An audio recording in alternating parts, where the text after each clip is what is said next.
Namaskar. Welcome to another episode of Editorial. I've got a very important and interesting editorial for you. Is the United States trying to interfere in Indian politics? Has the United States funded a particular politician to ensure he becomes or she becomes the leader of India?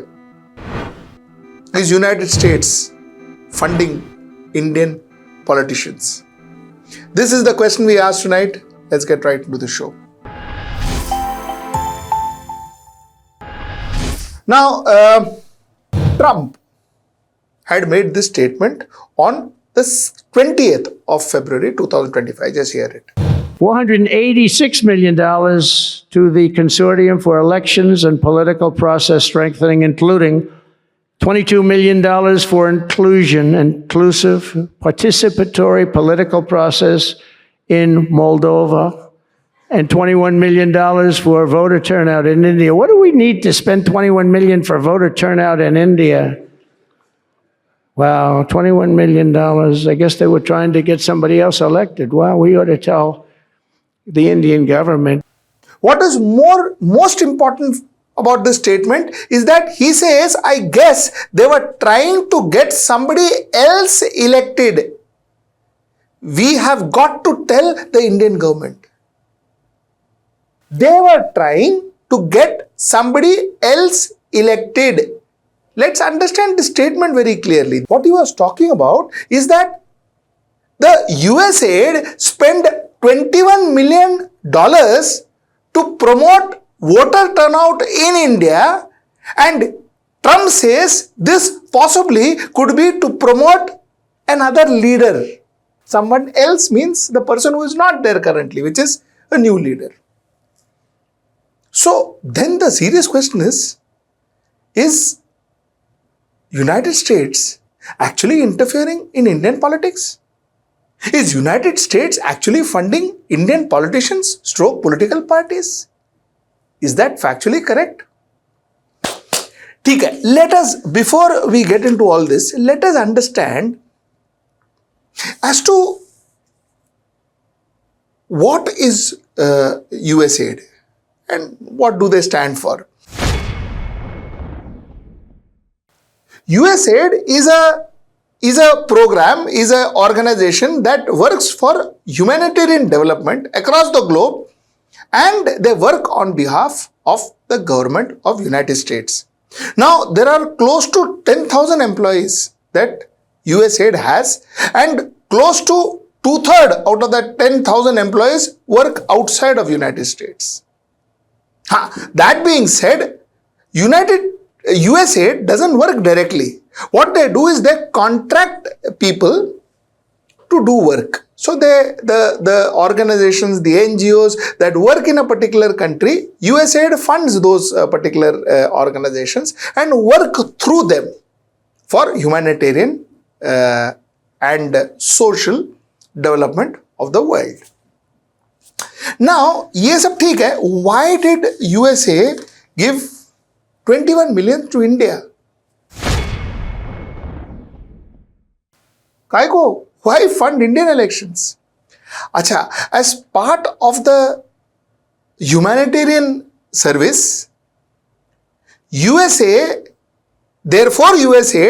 wants to also promote democracy, wants to also promote the concept of voting, wants to also promote the will of the people as far as formation of governments are concerned.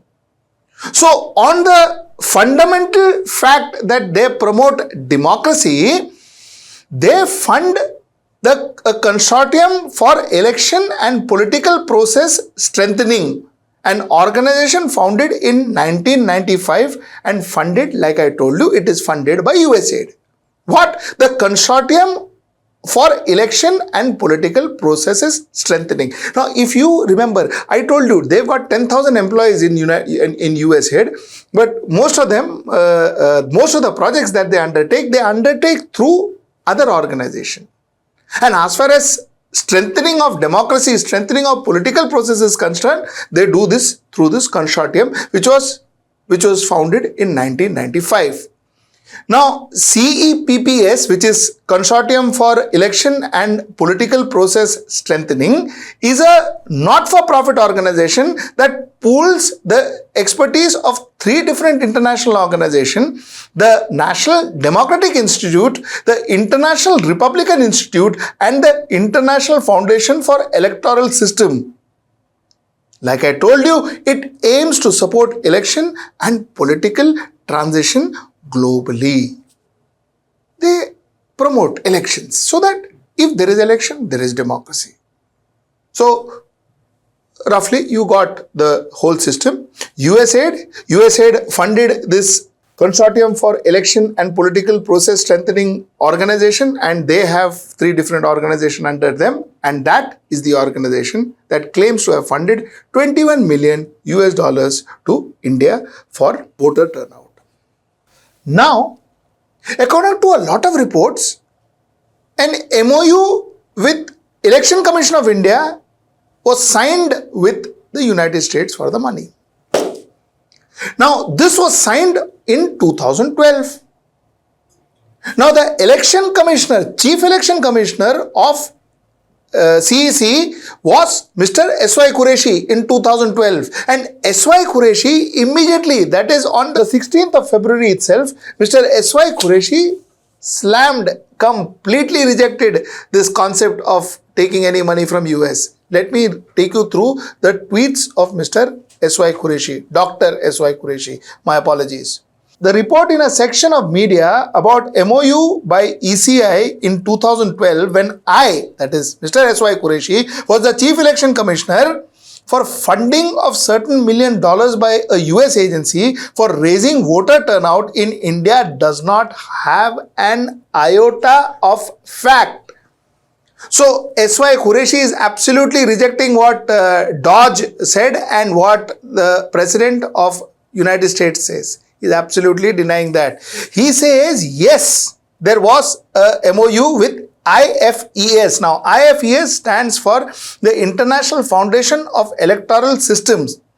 IFES in 2012, when I was the Chief Election Commissioner, like we had with many other agencies and election management bodies, to facilitate training of desirous countries at ECI's Training and Resource Center, IIDEM, which was very new at that stage.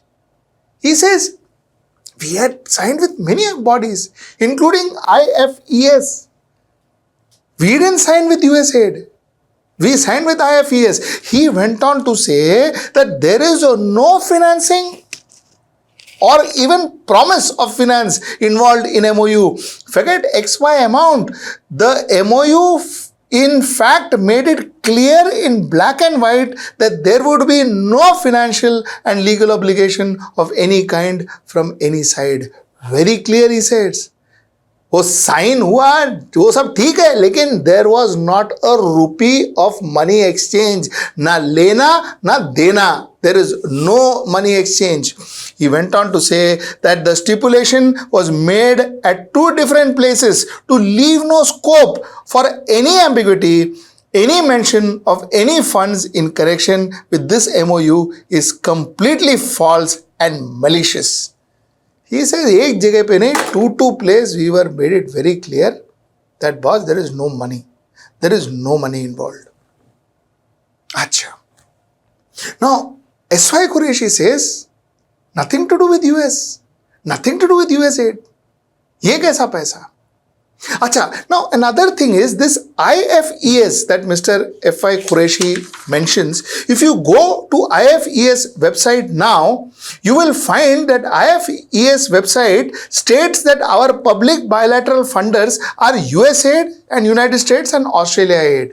You will find these logos that you are seeing on the screen. Currently, if you go, you will find these people as their funders.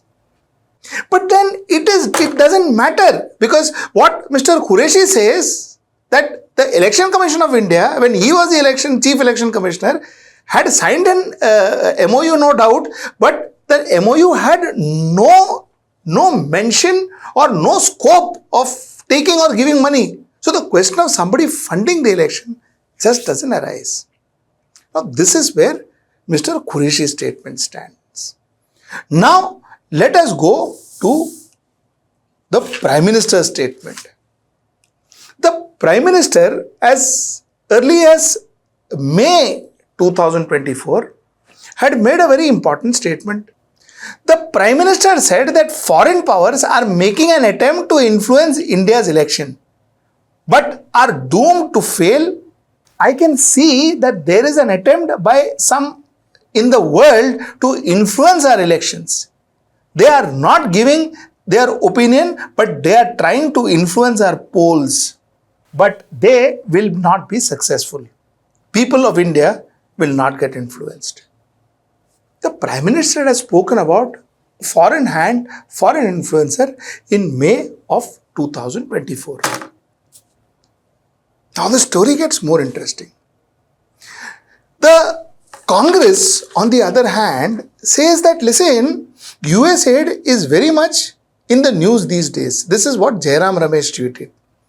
He says it was set up in November 3, 1961. Claims being made by the US president are typical nonsensical to say the least. Even so, the government of India should bring out a white paper at the earliest detailing the USAID support to both governmental and non-governmental institutions in India over the decade. He says all nonsensical, there has been no money exchange and all that. What the US president is saying is absolutely nonsensical. And if it is true, if there is some sense to it, please bring a white paper. Let's bring it in front of people. Let's see non-governmental organization where they have funded governmental and non-governmental organization. I'll bring a white paper in the front of the people. Now this is what the Congress says. So to conclude, let us understand the chronology of events. Our Prime Minister visits United States 12th, 13th. On the 16th, Dodge brings out a statement where they say that we have invested 21 million in voter turnout in India. February 19th, February 20th, the president says, why are we, that is Trump, the United States president, says that why are we paying 21 million to India? They are taxing their people so much, their tariffs are so high, why are we paying them? And he makes a very, very important statement where he says that I guess they were trying to get someone else elected. We have got to tell the Indian government. This could mean that government was trying to get someone else elected. That someone else, meaning the person who is not currently the Prime Minister, but someone else, some other leader elected. Therefore, they must have spent the money. This was the allegation that the president made. This was made after Mr. Modi was back. Now, one wonders whether was there a discussion with Mr. Modi about this? Such an important issue, was there a discussion? Did Mr. Modi and Mr. Trump have a discussion on this $21 million that was exchanged hands? And that was used as an influencer to our election. Was there a discussion? And surprisingly, this statement was made after Mr. Modi visited and he came back to India. So the timing is very, very important and very crucial. Finally, if we are talking about an MOU signed in 2012, and if the intention of the government of United States was to influence the election, like what Mr. Trump said, and to get someone else elected, then at that point in time, the Prime Minister of India was Manmohan Singh. So, who exactly was that someone else that the government of America was trying to get elected?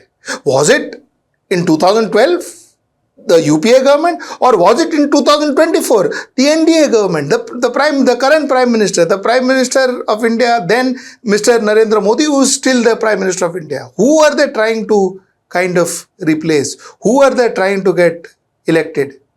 This question is a very interesting one. Now, we are going to get into the depth of this. We will keep you informed about what is happening on this one. And I am sure a lot of reports are going to come out on this one. So, we will keep you informed. In the meantime, you think to give me your comments, write your comments down below. And Till I see you next time, that's tomorrow at 10. Namaskar. Stay ahead with our cutting-edge news app. Instantly access the latest shorts in just 1 minute and breaking news in just 50 words. Download now for a smarter, faster news experience.